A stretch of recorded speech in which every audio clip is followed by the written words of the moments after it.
Hello, beautiful people. Today we're going to be breaking down and going into absolute detail on the Fantastic Beasts: The Secrets of Dumbledore trailer. Before I started this video, I just wanted to say if you guys are new and you feel like subscribing, feel free to do so. I love you all so much. Let's get right into it.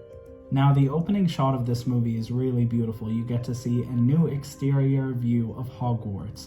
And then you see a golden snitch flying in the air. This is a really great reminder of the wizarding world of Harry Potter and what we all experienced as we grew up with them.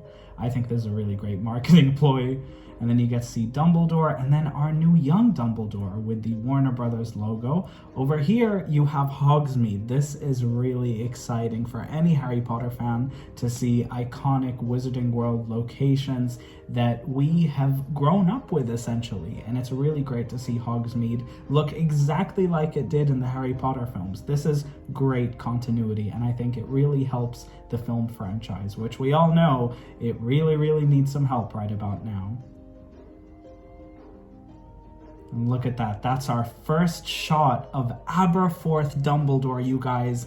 Dumbledore's brother that we were introduced in the books in the Deathly Hallows and in the movies in Deathly Hallows Part 2. I'm really glad that we're getting more into the Dumbledore backstory here. I think it's really great. And then over here you get to see exterior shots. This is in New York, which I think is really great. I think this means we're going to be going back to Jacob's Bakery. And as you can see in the corner over there, right around here, you can see Jacob's Bakery. So that's really exciting. And then over here you have Dumbledore walking along the road. He looks kind of upset. I really hope he's okay. God bless you, Dumbledore. He looks really ominous. And over here, we have a Grindelwald rally, and then we see Grindelwald extracting the memories of who looks to be Yusuf Kama. I'm not really sure why Grindelwald would be so interested in Yusuf's memories, but whatever it is, he looks mad. And then you can see the Elder Wand right there. This is all really exciting for us Harry Potter fans. This really makes my heart feel warm. And then over here you can see Newt and Pickett on a boat in some kind of forest, which I think is really cool. We get to see more of the Wizarding World and Dumbledore speaking to what looks like Theseus. I'm almost sure it's Theseus because Newt and Theseus said they were on their way to see Dumbledore when they met Aberforth, and I think that is clearly Theseus speaking with Dumbledore, which is really exciting because in the last film, Theseus was a bit of a mean person, shall I say, to Dumbledore, so this is great. And then we have Newt again walking along this forest. He looks like he's searching for something.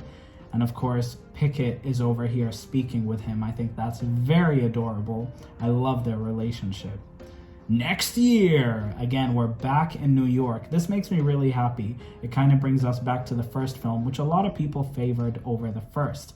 Now, as you can see here, this is a Diagon Alley reminiscent scene where Theseus, and who looks to be Lolly Hicks, who is an Ilvermorny professor, going through a portal, which is reminiscent of Diagon Alley very much. And then, of course, over here you see what looks to be Newt Scamander on his way to either Newmengard or somewhere where Grindelwald is holding a rally. It looks like a sort of campaign, which is really terrifying, and Newt seems to be alone, which makes me fear for Newt's life. God bless him. Over here you see Bunty, which is something really exciting because Bunty was only in The Crimes of Grindelwald for a scene, and Theseus is talking about how this is the new team. I am a little concerned, if I'm being completely honest with you. Where's Tina? Where is Tina? I don't know. We don't know where Tina is. And over here, I think this is another one of Grindelwald's castles. Whatever it is, it looks visually stunning. As you can see, you've got some people over here riding through. I find that really interesting. The Wizarding World has also always had amazing shots, and I think this is really beautiful.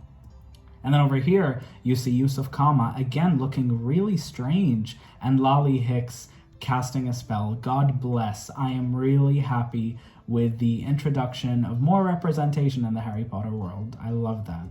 And then over here you can see the whole gang is on the train, again without Queenie or Tina. I understand that Queenie is with Grindelwald, but where the hell is Tina, you guys? And as you can see over here in the corner, you've got the Niffler, which makes me really happy. If you guys don't remember, I used to be called Nasser the Niffler. And of course, here's Jacob asking, why me? And that's when Newt offers him a beautiful surprise. You guys, Jacob is getting a wand. I'm not sure how this works out. I'm really unsure, but it seems that Jacob may be a squib. How could Dumbledore give a no-mage, a muggle, a wand? I don't think this is a continuity error with J.K. Rowling. I really don't think so. This must mean something, and whatever it is, it's very exciting. Theseus looks great as always. It's interesting. He's already over Leda. Then over here you see a Quidditch student, a Gryffindor Quidditch student, riding along in Hogwarts. I think that's really, really beautiful, and I think it harkens back to Harry Potter, which is what this franchise needs in my opinion. And then you see the gang walking towards the room of requirement. I know this school as if I went there myself. I know what these places look like, and I know that these archways lead to the room of requirement. If you need any reference, go back to the Order of the Phoenix when Luna Lovegood is skipping through the hallways. I think it's amazing. As you can see here, Dumbledore is casting some sort of spell in the Great Hall. It makes me really happy that we're back in the Great Hall. I'm not sure who that is behind him. It might actually be Professor McGonagall, you know, a couple of years before she was even born. And there you have it. You see Newt carrying a newspaper. I think that says murders muggles on it. That's really, really fascinating. And Dumbledore is casting this really big spell. This is all very grand and exciting. And then you see over here a Grindelwald rally. I'm not sure where Grindelwald is or why there's a big puddle of water in the middle, but whatever it is, it's a beautiful shot. I love how much money they've invested in this film. It's absolutely fantastic and it's absolutely beautiful. Back to the magic, you guys. Oh my god. So you see Credence with his phoenix, who I have a theory might be Fawkes. Credence, of course, looks really great. His hair is all grown out. I actually met Ezra Miller around the time that Fantastic Beasts 2 was coming out, and I told him I loved him. He shook my hand. It was a really, really beautiful, beautiful moment. The video is on my channel. Just look it up. It's amazing. And here we have the sweetest scene in this entire trailer. My favorite couple, Jacob and Queenie, finally reuniting. Alison Sudol looks really fabulous in this trailer, by the way. And then, this is the kicker, Dumbledore analyzing the blood pact. And of course, the blood pact is now red. I find that very intriguing. I think it means that it may have been turned on or something may have happened. But if you notice carefully, you can see red marks on Dumbledore's arm, and I'm not sure what that's about. But whatever it is, again, God bless you, Dumbledore. I hope you're doing okay. Over here, you see Newt with all of these little spiders that look menacing, and of course him and Theseus attempt to wiggle their butts through this crowd. This movie never fails. This franchise never fails to be funny to me. And then over here, I think you see their mom getting really angry, which is terrifying, and I'm not sure how this is going to work out. The War of the Worlds is coming. I really like this shot. I really like the way the shot is positioned between Theseus and Lolly. They look really cool, and they're in battle. That's really, really sick.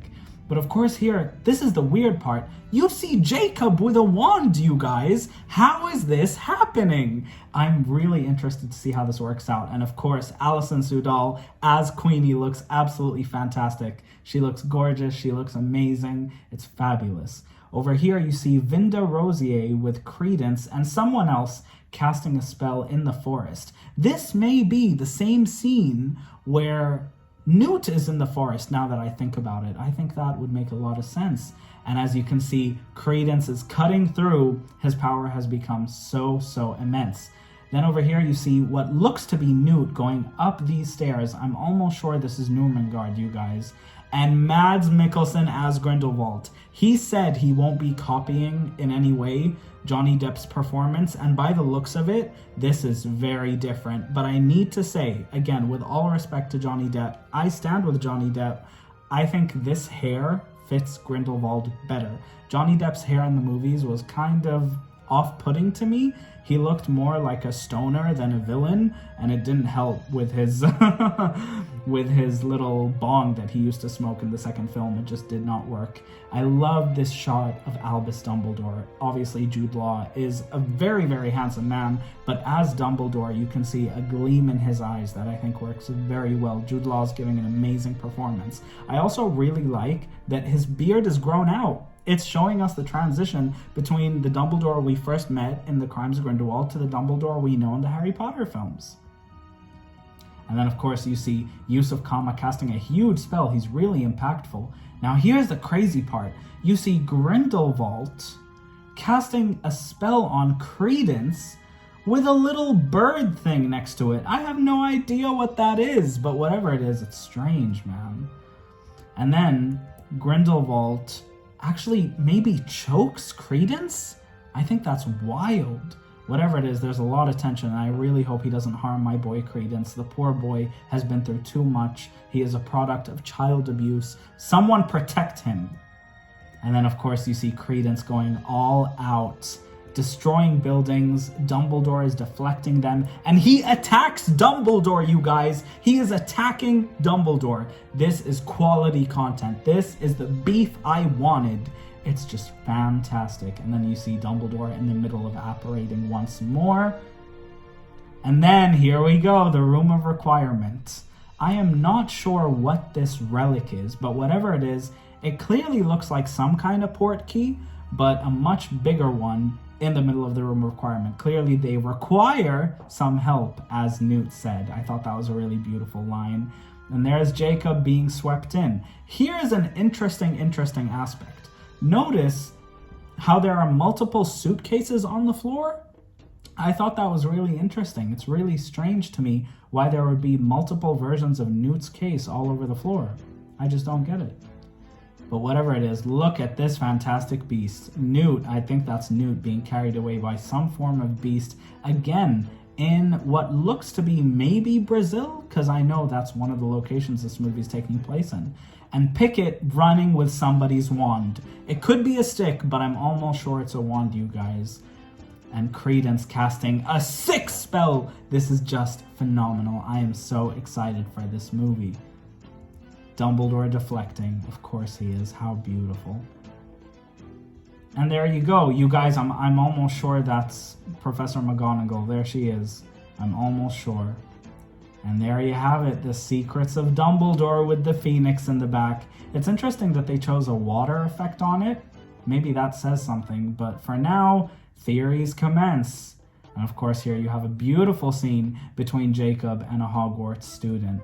And he's talking about his wand and where he got it from. I think this is really adorable. I think this is really telling of the direction this movie's gonna go in. And April 2022 in IMAX. There you have it, guys. That was my trailer breakdown. If you guys are new here, I've been doing Fantastic Beasts videos for 3 years now. Harry Potter has my whole heart, and it's been something that I grew up with my entire life. I have a full playlist that I will put right here with every Fantastic Beasts video I've ever done. That's around 50 videos on Fantastic Beasts alone. So if you guys are new here, please consider subscribing. I love you all so much. I really hope you enjoyed this reaction and breakdown. If you did, leave me a like and a comment down below, and I'll see you guys next time. Bye, guys.